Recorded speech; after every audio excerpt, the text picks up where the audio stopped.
Circus Moto Mayhem. Travis Pastrana débarque pour la première fois à Nice avec l'un des plus grands shows de sport extrême en live. Notre planète abrite une infinité de mondes. Certains sont réels, d'autres non.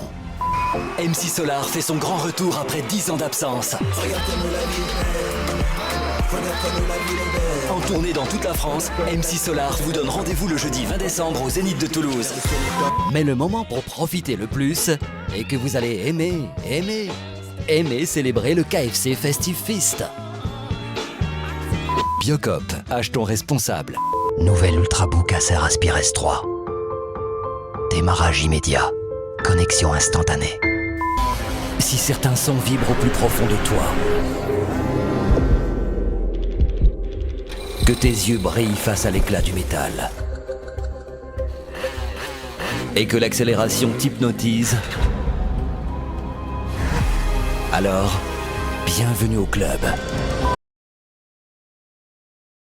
Bonjour à tous, bienvenue dans ce 4e épisode de Voilà la voix, c'est déjà le 4e, ça passe hyper vite et moi je suis très heureux de recevoir des invités au fur et à mesure, franchement ça m'éclate. Et aujourd'hui je suis heureux de pouvoir recevoir un comédien voix expérimenté, très expérimenté même.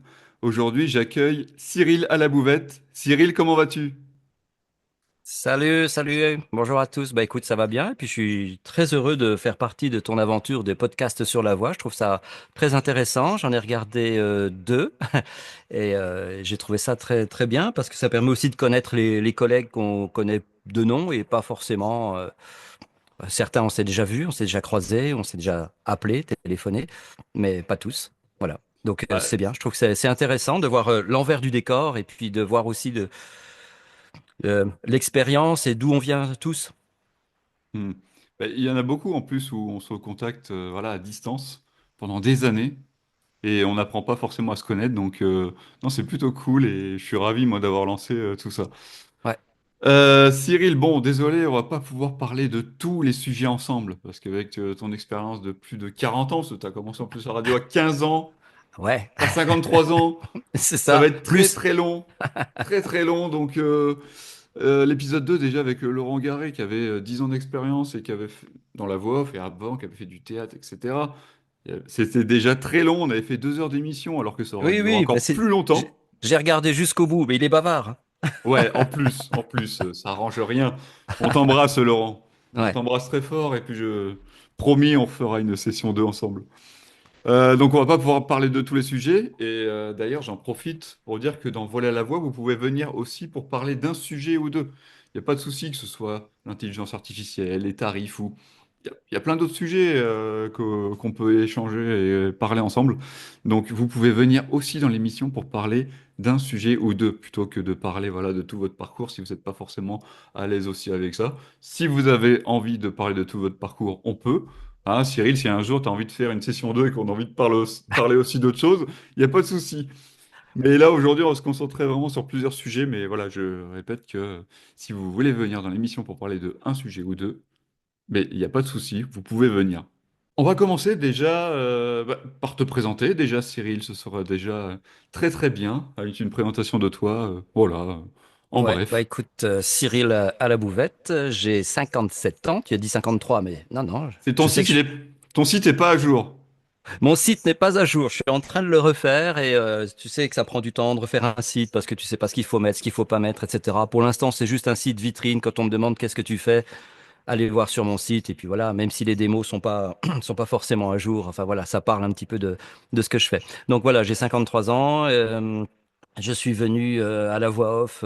Bah déjà, j'ai débuté par la radio parce que j'étais un passionné de radio dans les années 80, à la fin des radios pirates et au début des radios autorisées qui ont commencé à pouvoir vendre de la pub et puis bah, payer les gens pour travailler avec eux. Et j'ai commencé la radio, j'avais 15-16 ans, j'allais dans une radio locale avec mon meilleur ami. Et puis, bah, on a commencé à faire une émission ensemble. Voilà, moi, j'étais plus du côté technique à ce moment-là, et lui était plus au micro parce que j'étais plutôt introverti et timide. Et puis un jour, bah, le copain a pas pu venir parce qu'il n'était pas là ou malade ou je sais pas quoi. Puis il a fallu que je prenne sa place au micro et j'ai pris la,